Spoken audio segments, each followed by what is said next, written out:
Okie dokie, so now that we officially learned the Goron's Lullaby, we are officially ready to make our way up to Snowhead. So, alright, so now that everybody is asleep, we need to, we're going to get the bunny hood ready, and we're going to get our Deku sticks, and the reason being, there's some funness we gotta do. I'm gonna actually...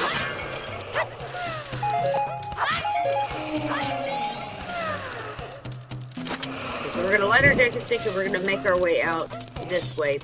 Lighting all the torches that are here, and you'll see why momentarily. Following the wall, that way you hit all of these as well.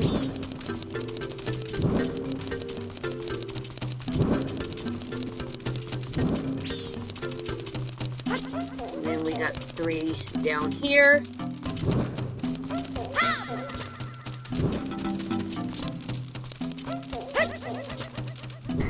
Alright, so lighting all these torches are going to make the big chandelier on the roof start to spin. I don't know how that would technically power anything, but I guess it's better than making a giant jar spin in the middle of Goron City. Alright, go ahead, equip your Goron's mask again. Talk to this fella here. This is a nice, our son is not trying to. Okay, so these fellers have woke up. You saved the, I think that... Nope, there's one of these guys that's gonna get frightened because we're alive. Or because we're supposedly alive. Let's see if we can find him. Yep.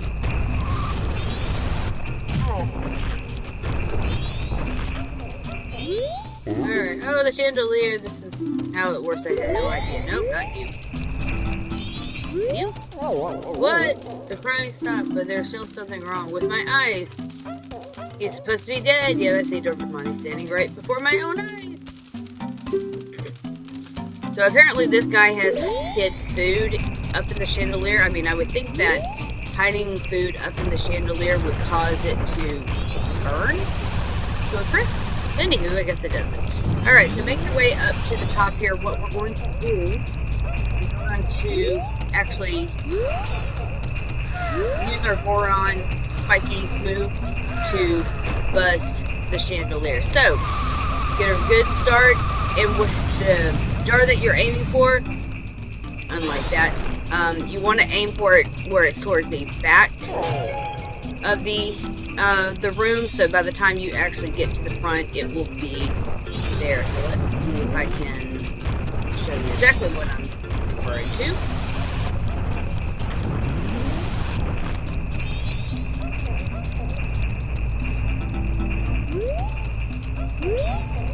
Okay, so the one I just want is just making the back, so by the time I get to the front, that is not it. So now that you see what I am doing, as soon as I get that piece of meat, we will continue on.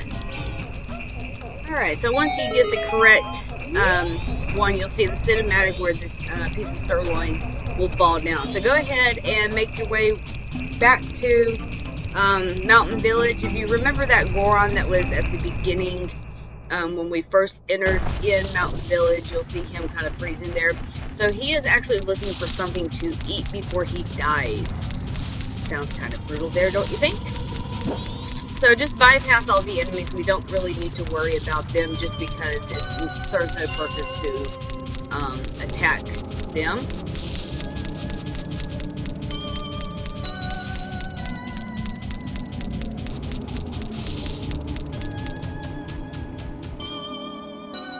So once we hit this area, just again continue onwards, just ignoring the Wolfos and the Tektites, because we want to get this feller something to eat.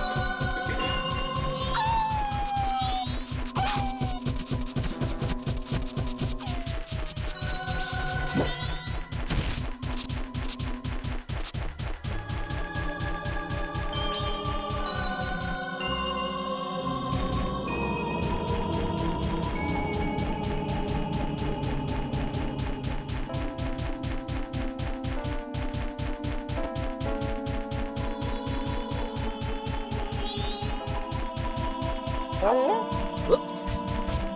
Wrong button. Where am I going?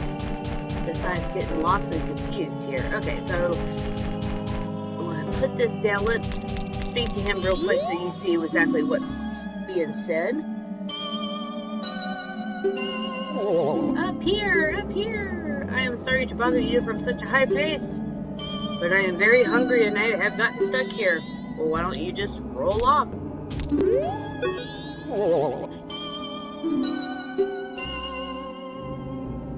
So he wants something tough and hard to chew. Sounds like a piece of leather. Go ahead and grab that sirloin that we had gotten and go ahead and chunk it up there with him. He's going to get all so excited and start to chow down on it. So he's saying this is also a fine specimen from Dodongo's Cavern, the rock sirloin, which is very far away, so it makes me wonder how this actually got here. So once he gets his fill, he'll go ahead and roll down, and by he'll actually thank you by actually giving you the next max of the game, which is going to be the Dongero's mask, which is going to be this little frog thingy, which allows you to conduct the frog choir. So we can't really do anything with the frog choir at this moment, just because everything's frozen over. So now he's going to make his way back to Goron Village, but what we want to do is continue and make our way on to Snowhead. Alright, so from here, if you haven't done so already, go ahead and slash the owl statue. Let's go ahead and make our way up to the next portion of the game.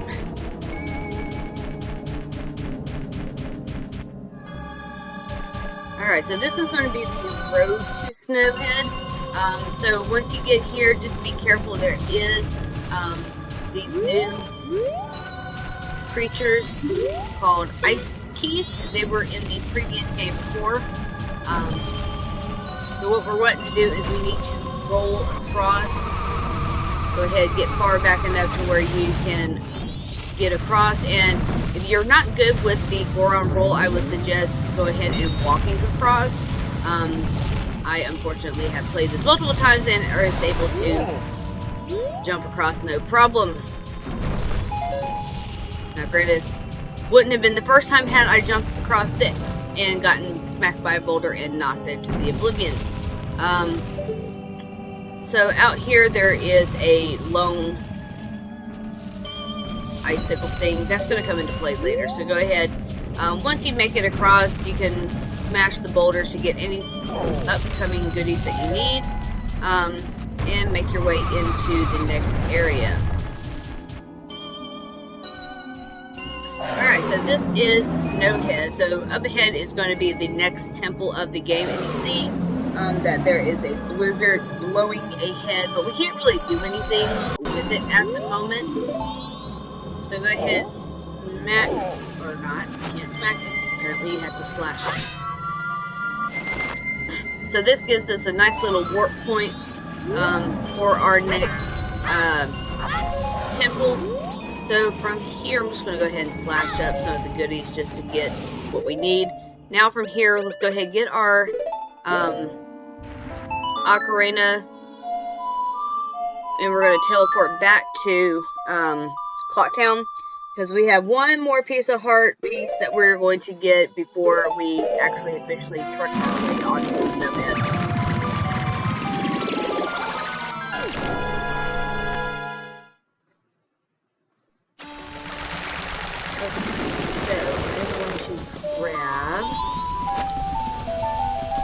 Go this way. I think no, I did not get it. So, I'm going to go into this section here, and just like some of the previous games that we've done, I'm going to go ahead and get the easy peasy lemon squeezy piece of heart. That's the piece of heart. Oh boy.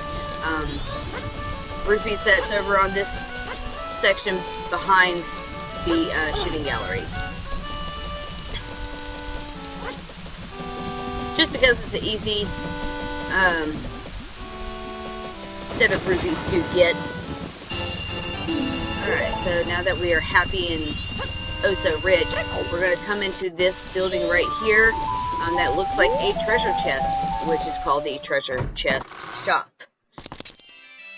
So what we want to do, because based upon the way you look, the rewards are different. So the cuter you are, the less rewards it's going to be, where if you're uglier, and she's going to tell us that we're ugly without actually telling us we're ugly, she's going to charge us a whole whopping 30 rupees, which is a lot of rupees, but it's going to be worth it because the prize for this is going to be a piece of heart.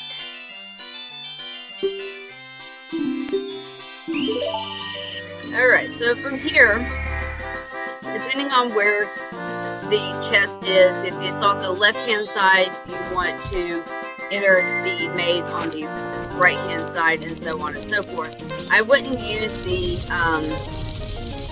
Goron Smash just because there's that chance that you're going to lose time.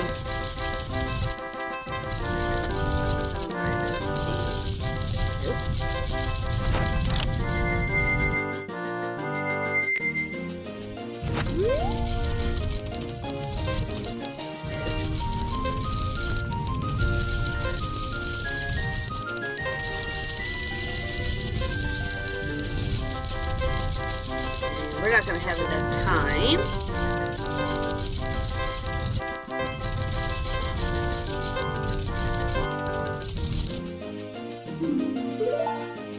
Dagnabbit. Alright, let's... Okay, so no, we don't want to try again because she lowered the price. So let's try it again.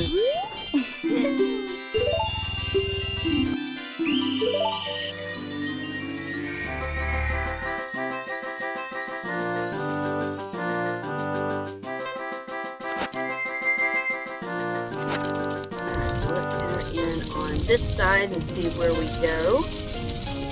Obviously not, because now we're stuck.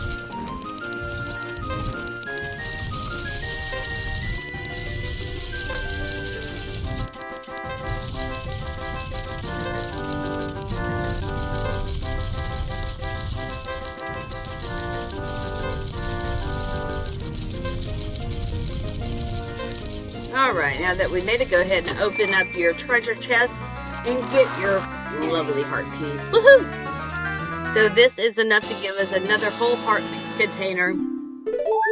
Alright, so from here, we're going to go ahead and make our way to the bank, depositing what rupees that we have left. We'll go ahead and play the Song of Time, and then from there we will make our way to Snowhead to complete the next temple of the game. So that's going to be it for this episode. So thank you guys for joining me, and I will see you in the next episode when we take on Snowhead.